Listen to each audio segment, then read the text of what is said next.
అక్రమంగా నిర్మించినటువంటి ప్రజావేదికను జగన్మోహన్ రెడ్డి కూల్చివేశాడని చెప్పి విధ్వంసం అంటూ పెద్ద ఎత్తున విమర్శలు చేశారు. అదేవిధంగా ఇప్పటంలో కూడా మీకు తెలిసే ఉంటుంది, పవన్ కళ్యాణ్ ఏ రకంగా తన కారు పైన వెళ్ళి, అంటే ఇక్కడ రోడ్డు విస్తరణలో భాగంగా ప్రహరీ గోడలను, అది కూడా న్యాయబద్ధంగా నోటీసులు ఇచ్చి ఆ గోడలను పడగొట్టినటువంటి క్రమంలో మరి హైకోర్టు తీర్పు, సుప్రీంకోర్టు అన్నీ ఉన్నప్పటికీ కూడా మరి పవన్ కళ్యాణ్ చేసినటువంటి హంగామా అంతా ఇంత కాదు. కారు బానెట్ మీద కూర్చొని తన జన సైనికులను పక్కన పెట్టుకొని ఆ వెహికల్స్ మీద మామూలు రచ్చ చేయలేదు. సుప్రీంకోర్టు తీర్పు కూడా చెంపపెట్టులాగా వచ్చింది వీళ్ళకి. హైకోర్టు తీర్పు అదే రకంగా, సుప్రీంకోర్టు తీర్పు అదే రకంగా. అంటే ఇక్కడ అక్రమంగా నిర్మించినటువంటి వారికి సపోర్ట్ చేయడం, అక్రమంగా నిర్మించిన బిల్డింగ్లు కూల్చివేస్తే సపోర్ట్ చేయడం, ప్రజలను తప్పుదో పట్టించడం చాలా అద్భుతంగా చేశారు. ఇప్పుడు ఎన్నో సంవత్సరాలుగా కష్టపడి రూపాయి కూడబెట్టుకొని ఒక ఇల్లు అనేది ఉండాలని చెప్పి వాళ్ళ కష్టార్జితంతో వాళ్ళ కళలను నెరవేర్చుకున్నటువంటి క్రమంలో విజయవాడలోని భవానీపురంలో 42 మంది కుటుంబాలను బజారుకి ఇచ్చారు. ఇక్కడ విచిత్రం ఏమిటంటే 2001 సంవత్సరంలో టీడీపీ పార్టీ అధికారంలో ఉన్నప్పుడే వీటన్నిటికీ రిజిస్ట్రేషన్లు జరిగినాయి, పర్మిషన్లు వచ్చినాయి, అన్నీ వచ్చినాయి. మరి ఇప్పుడు అదే టీడీపీ ప్రభుత్వం, అంటే అదే కూటమి ప్రభుత్వం ఇప్పుడు ఆ ఇళ్లను కూల్చివేసింది. మరొక విచిత్రం ఏమిటో తెలుసా? ఇది సుప్రీంకోర్టులో వ్యవహారం నడుస్తున్నటువంటి పరిస్థితి. శ్రీ లక్ష్మీ శ్రీరామ కోఆపరేటివ్ బిల్డింగ్ సంబంధించి ఈ 42 మంది ప్లాట్లకు సంబంధించి కొన్ని సంవత్సరాలుగా ఇది వ్యవహారం నడుస్తూ ఉంది, కోర్టు నడుస్తూ ఉంది. కోర్టు కూడా మరి బిల్డింగ్లు కూల్చివేయాలంటే కూల్చకండి అని చెప్పి సుప్రీంకోర్టు స్టే ఇచ్చింది. 11 గంటలకు స్టే వస్తుందనగా ఉదయం 6 గంటలకి బిల్డింగ్ను కూల్చేశారు. అంటే ఇక్కడ కుట్ర కనిపిస్తుందా లేదా? మరి కనీసం ఆ నియోజకవర్గంలో గెలిచినటువంటి ఎమ్మెల్యేని అక్కడికి వెళ్ళి పలకరించాలి కదా. ఆ ఇల్లు కూల్చివేసిన తర్వాత పాప పిల్లలతో, ఆడవాళ్ళు, పెద్దవాళ్ళు అందరూ కూడా చలికి రాత్రి అక్కడే ఉన్నారు. కనీసం తిన్నారా, నీరు తాగారా, పడుకున్నారా, ఏంటి మీ పరిస్థితి, సడన్గా కూల్చేస్తారు కదా అని ఒక్కొక్కరిది ఒక్కొక్క బాధ, ఒక్కొక్క కన్నీటి బాధ, గుండె తరుక్కుపోతుంది. ఎందుకంటే కష్టపడి కట్టుకున్నారు పాపం. వాళ్ళేమో అక్రమంగా సంపాదించి అక్రమ సంపద సృష్టి చేసి ప్రజలను దోచుకొని కట్టింది కాదు. కష్టపడి సంపాదించుకొని వేరు ప్రాంతాల నుంచి వచ్చి ఆ నిర్మాణం చేసుకుంటే ఆ నిర్మాణాలను కూల్చివేస్తే గుండె పగిలిపోదా, కన్నీళ్ళు రావా? అదే పరిస్థితి అక్కడ. వాళ్ళ బాధనంతా చెప్పుకుందామని చంద్రబాబు నాయుడు గారు ఇంటికాడికి పోతే కూడా పోలీసులు అనుమతించినటువంటి పరిస్థితి. అక్కడికి వెళ్ళి నారా లోకేష్ గారికి చెప్పుకోవాలంట, గ్రీవెన్స్ ఉంటుంది, అక్కడికి వెళ్ళి చెప్పండి అని చెప్పి.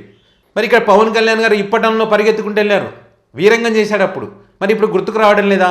42 కుటుంబాలు రోడ్డు మీద పడి కన్నీళ్ళు పెట్టుకొని ఏడుస్తూ ఉంటే, వేడుకుంటుంటే న్యాయం చేయండి అని చెప్పి మరి నిద్రపోతున్నాడా?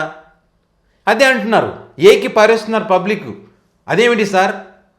అప్పుడేమో అనవసరంగా పరిగెత్తి హంగామా చేశారు, ఇప్పుడు నిజంగా కన్నీళ్ళు పెట్టుకొని బాధపడుతుంటే ఎందుకని మీ మనసు కదలటం లేదు? స్టే ఉన్నప్పటికీ స్టే బియన్కే సపోర్ట్ చేస్తారని చెప్పి ఎటకారంగా ఏకి పడేస్తూ ఉన్నారు. ఇంకా మూర్ఖులు ఉన్నారు కదా వాళ్ళ సైనికులు, వాళ్ళు ఏమంటారు? అరే బాబు, ప్రతిపక్షంలో ఉన్నది మీరు పోయి పరామర్శించండి, మేమెందుకు పోతామంటే మిమ్మల్ని గెలిపించింది ఎందుకు, మీకు ఓట్లు వేసింది ఎందుకు, మీకు ఓట్లు వేసినందుకు, మిమ్మల్ని గెలిపించినందుకు ఇలాంటి పరిస్థితులు ఎదుర్కోవాలా? ఇలాంటి మాటలు మాట్లాడతారా మళ్ళీ జగన్మోహన్ రెడ్డి కనుక అక్కడ వెళ్తే ఇక చూసారా రాజకీయాలు చేస్తూ ఉన్నాడు, శివరాజకీయం చేస్తున్నాడని చెప్పి మళ్ళీ మాట్లాడతారు.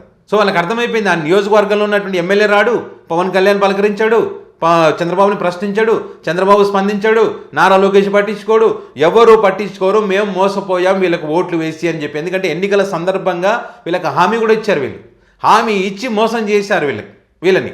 సో వాళ్ళకి క్లారిటీ వచ్చింది కాబట్టి ఇక మాకున్నటువంటి ఒకే ఒక్క ఆప్షన్, మాకు న్యాయం జరగాలంటే జగన్మోహన్ రెడ్డి అని చెప్పి వాళ్ళు జగన్మోహన్ రెడ్డిని కలవడం జరిగింది. జగన్మోహన్ రెడ్డిని కలిసిన తర్వాత వాళ్ళకు చెప్పాడండి చాలా క్లియర్గా, ఖచ్చితంగా మీ సమస్య ఏదైతుందో సమస్యను పరిష్కారం చేద్దాం, మీకు న్యాయం జరిగే విధంగా పోరాటం చేస్తానని చెప్పి జగన్ గారు ఈరోజు ఆ బాధితులకు హామీ ఇచ్చారని చెప్పి వాళ్ళే చెప్తున్నారు, బాధితులే. ఒక్కసారి జగన్ గారు కలిసినటువంటి విజువల్స్ చూడండి. ఇవంతా కూడా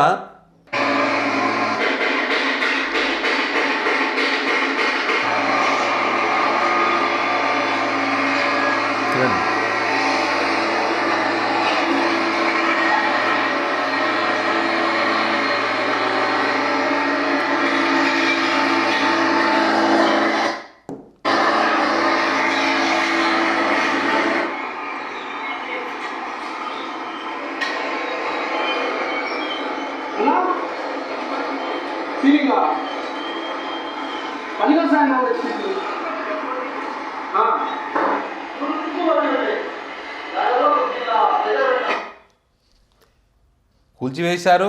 అదేవిధంగా లోపల ఉన్నట్టు ఇళ్ళకు కూడా దారి లేకుండా గోడలు కూడా అడ్డం కట్టేశారు అక్కడ.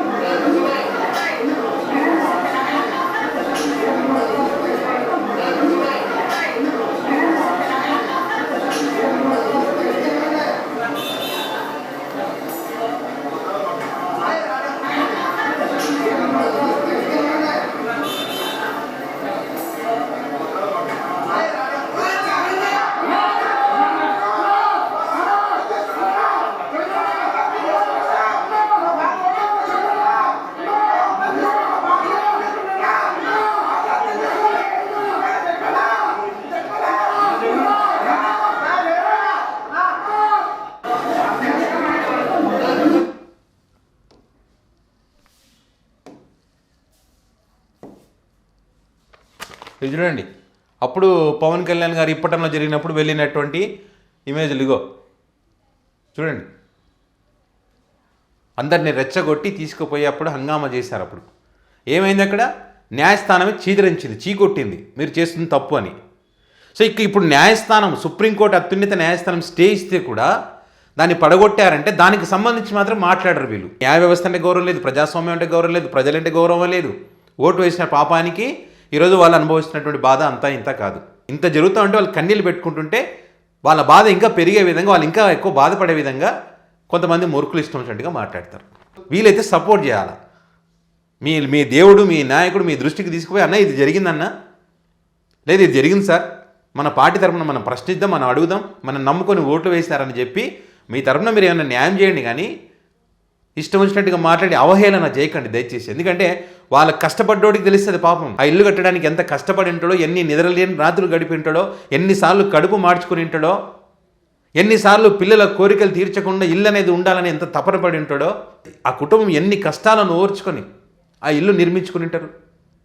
అలాంటి ఇల్లు కూల్చివేస్తే మళ్ళీ కట్టుకోగలరా? జీవితకాలం సరిపోదు వాళ్ళు కట్టుకోవాలంటే పాపం. ఎందుకంటే వాళ్ళ జీవనాధారం ఏంటి? ప్రతిరోజు పని చేసుకుంటేనే వచ్చేది. బ్యాంకు రుణాలు ఇచ్చింది, ఆ రుణాలు ఇప్పుడు ఎట్లా కట్టాలి, ఈఎంఐ ఎట్లా కట్టుకోవాలి వాళ్ళు? సో ఇక్కడ వైసీపీ పార్టీ నాయకులు అందరూ కూడా అక్కడికి వెళ్ళడం, వారి యొక్క బాధలు తెలుసుకోవడం, ఖచ్చితంగా సపోర్ట్ చేస్తాం, నిలబడతాం. ఈ ఇష్యూ పైన మీకు న్యాయం జరిగేంత వరకు పోరాటం చేస్తామని చెప్పి వారు కూడా హామీ ఇవ్వడం జరిగింది. మరి వైఎస్ జగన్మోహన్ రెడ్డి గారు కూడా వాళ్ళని కలిసినటువంటి తరుణంలో ఖచ్చితంగా మీకోసం వస్తాను, ఆ ప్రాంతాలను పరిశీలిస్తాను, మీ తరపున పోరాటం చేస్తానని చెప్పి వాళ్ళకు హామీ ఇచ్చినటువంటి పరిస్థితి. ఇది విషయం.